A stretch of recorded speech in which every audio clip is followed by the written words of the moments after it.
আসসালামু আলাইকুম, সানা ব্লগে আপনাদের স্বাগতম।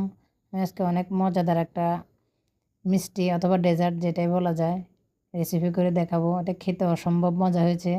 একবার ট্রাই না করলে বুঝতে পারবো না এটা খেতে যে কত মজা, মুখে দিলেই মিলে যায়। এখানে আমি প্রথমে শুকনো উপকরণটাকে ছেলে নেব। 1 কাপ আটা, 1 চামচ বেকিং পাউডার, এক চামচ হচ্ছে একটু কম বেকিং সোডা। সবগুলো ভালো করে কয়েকবার ছেলে নেব। কয়েকবার করে ছেলে নিলে কেকটা অনেক সুন্দর হয়। এখানে 3টে ডিম নিয়েছি। 3টে ডিমের সাথে হাফ কাপ চিনি অল্প অল্প করে দিব আর বিট করে নেব। ফোম হয়ে আসার পর এখানে আমি একটা লেবু নিয়েছি। লেবুটার উপরের খোসাটা আলতো করে একটু গ্রেট করে নিতে হবে। ভিতরে সাদা অংশটা নেওয়া যাবে না, তাহলে তিতা লাগবে। তারপর বেকিং পাউডার, 1 চামচ লেবুর রস, হাফ কাপ তেল অল্প অল্প করে দিব আর মিক্স করে নেব। আরেকবার মিশিয়ে নেওয়ার পর এখন শুকনো উপকরণটা দিয়ে দিচ্ছি। শুকনো উপকরণটা দিয়ে আবার মিশিয়ে নেব। এখানে ঘন করে 2